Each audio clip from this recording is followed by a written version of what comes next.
Welcome to the Tell Me Something Good podcast. Ranked by the International Association of Awesome Podcasts as the best podcast in the history of podcasts. Wait, is that a thing? I don't think that's a thing. Anyway. Seeking to shine a light on all that is good in an ever-darkening world of negativity. Here's your host, Clint Swindall. Hey everybody, I'm Clint Swindall, and this is the Tell Me Something Good podcast, the show that is all about building a more positive world by overcoming negativity. It is my goal each episode to engage your mind, encourage your heart, or enlighten your soul. I am happy you're here. This is episode 21 of the Tell Me Something Good podcast, brought to you by Texas Pepper Jelly, the home of some awesome products to enhance your culinary skills. They have all kinds of stuff, an entire line of seasonings and rubs, Craig's barbecue sauce, and of course an impressive line of pepper jellies and rib candy. Texas Pepper Jelly products help some of the best competition cookers in the U.S. win. I know a little something about that because I'm the chief cook of a competition barbecue team, and our team has enjoyed our fair share of success. We use Texas Pepper Jelly products to help us win, and they can take your backyard barbecue game to a whole new level. Check them out at texaspepperjelly.com. Well, welcome back, everybody. I hope everyone is doing well.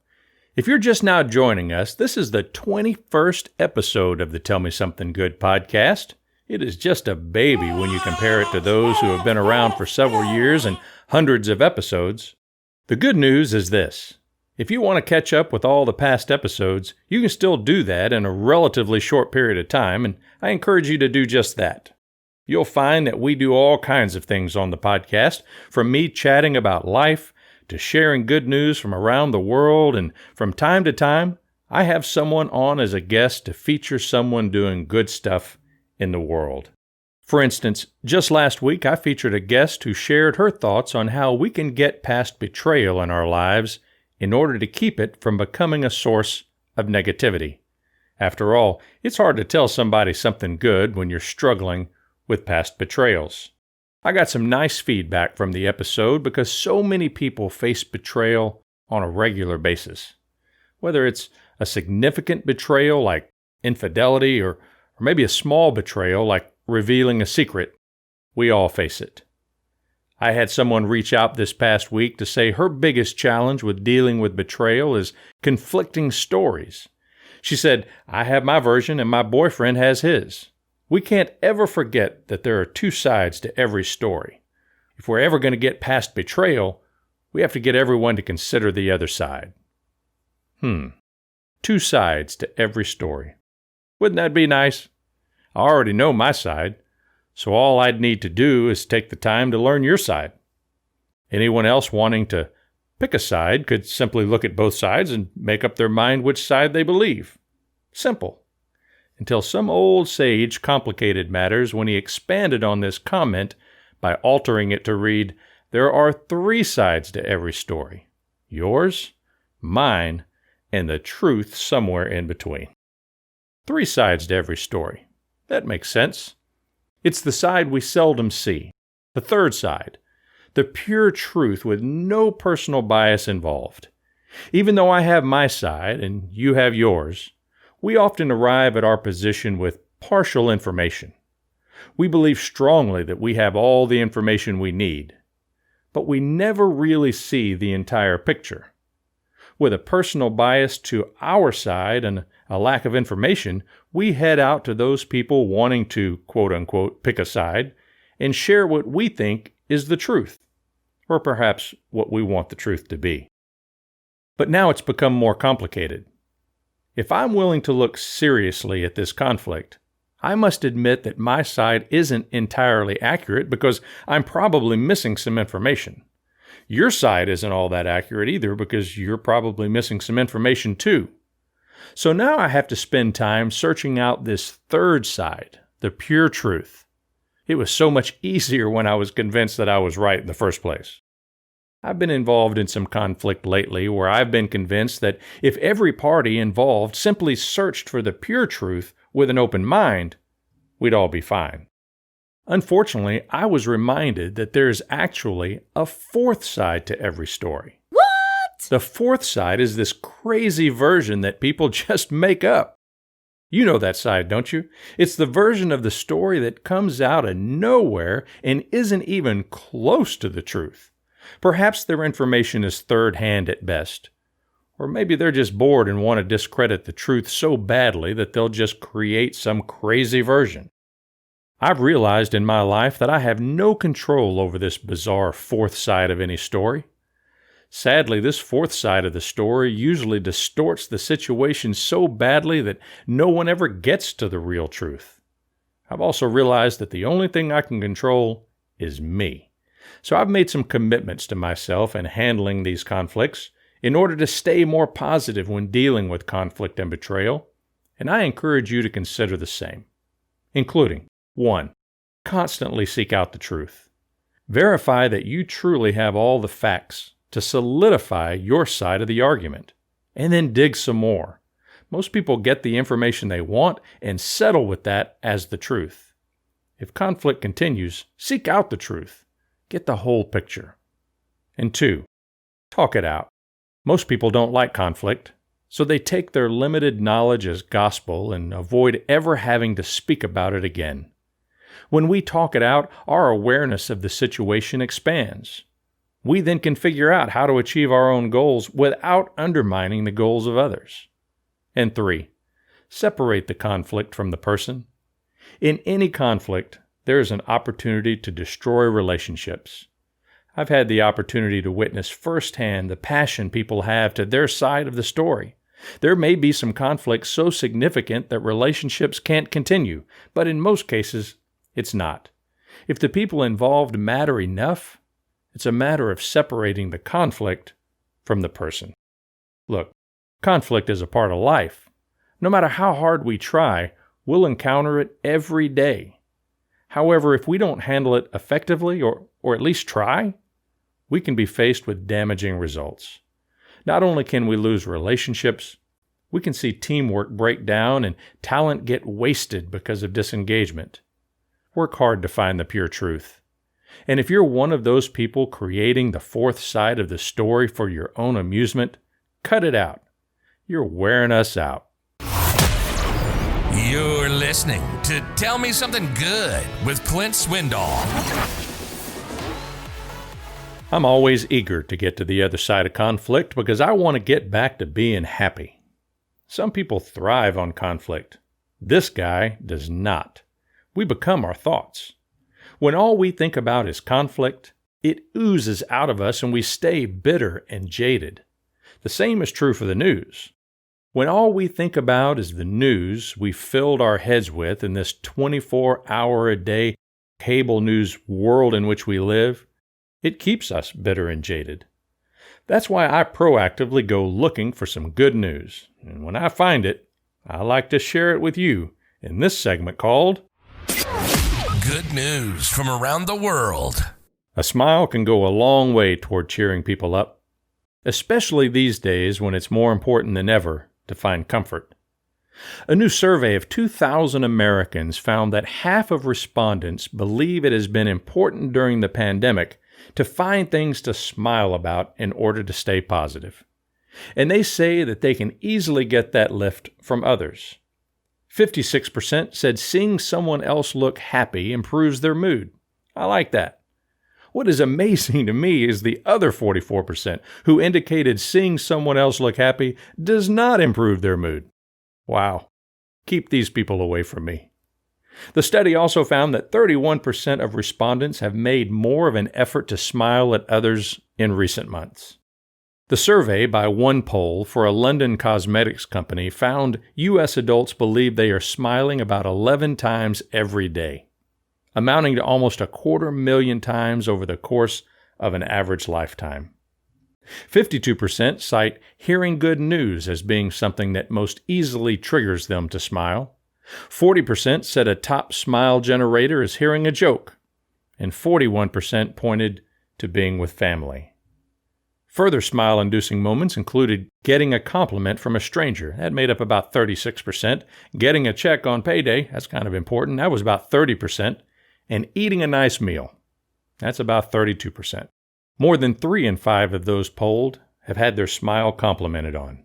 After being in quarantine and exposed to possibly more negativity than on average, 37% of those polled want to actively find more things to smile about following the lockdown. And a third vowed to have more of a positive outlook in the future.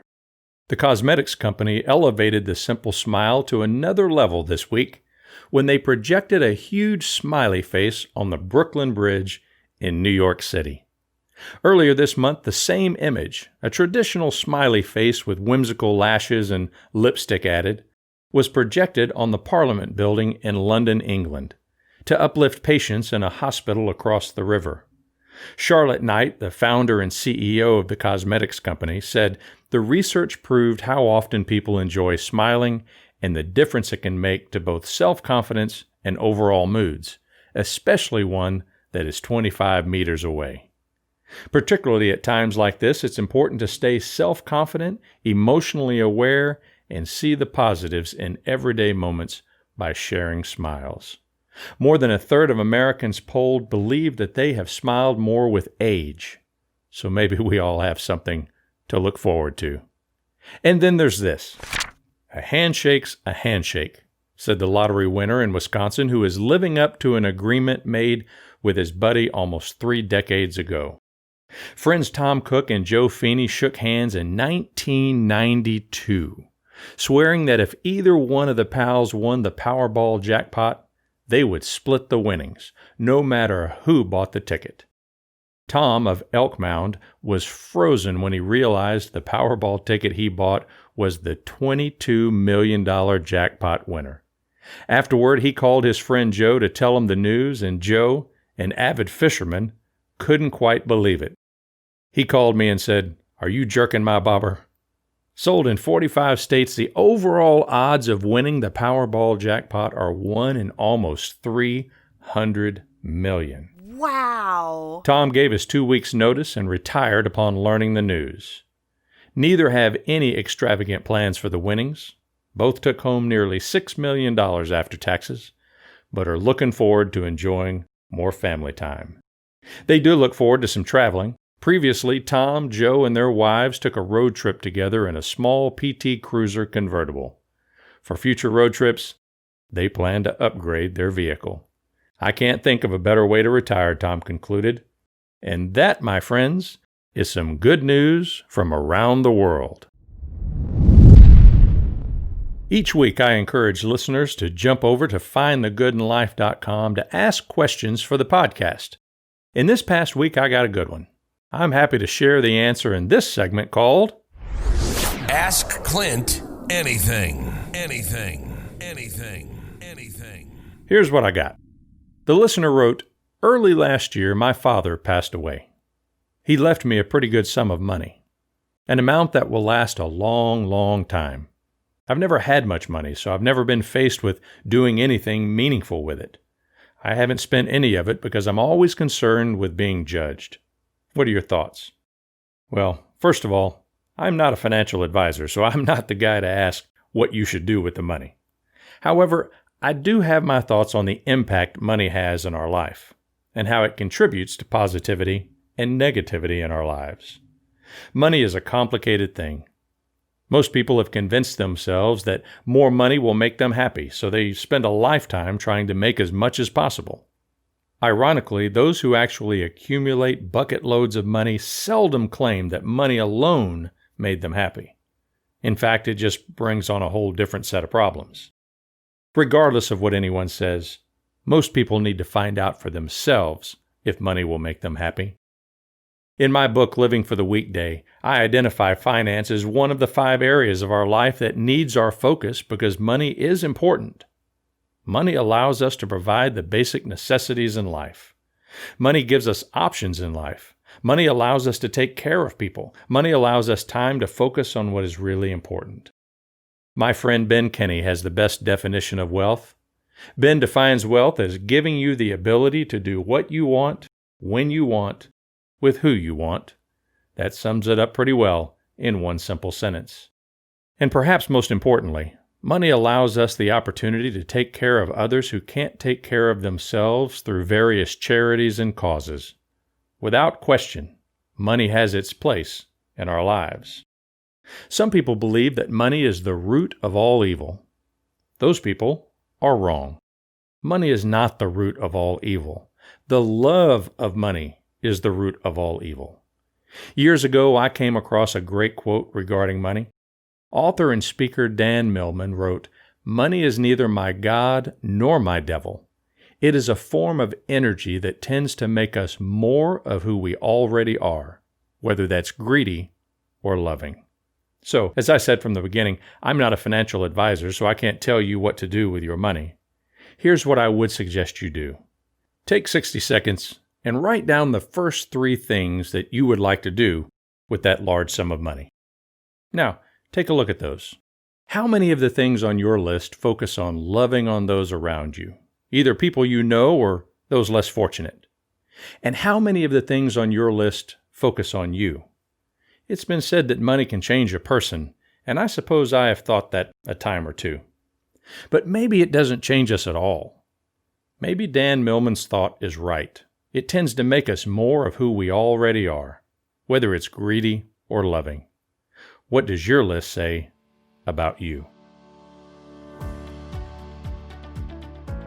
All right, everybody, before I give you a challenge, I want to remind you that this episode of Tell Me Something Good has been brought to you by Texas Pepper Jelly, the home of some of the greatest products to take your cooking game to a whole new level.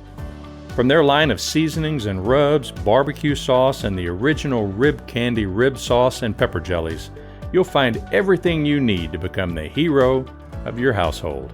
Check them out at texaspepperjelly.com. And now the challenge. While my plan was to challenge you to think about the multiple sides of a conflict you're dealing with right now in your life, I think I'll change it to the same challenge I gave our listener with the question about money.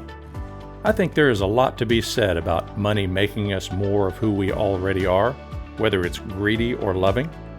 So I challenge you to take a minute and write down the first 3 things you would do with a large sum of money. Then see what those 3 things reveal about you. How many of the things on your list focus on others? And how many of the things on your list focus on you? What does your list say about you? Well, that's all for today's episode of the Tell Me Something Good podcast. I sure hope you'll join us again next week. In the meantime, be listening for our special episode of Champagne Friday each Friday morning. It's a short little episode to remind you to celebrate all that's good in your life. Make sure you subscribe to the podcast so you never miss an episode. As always, if you're liking the podcast, leave me a rating and review.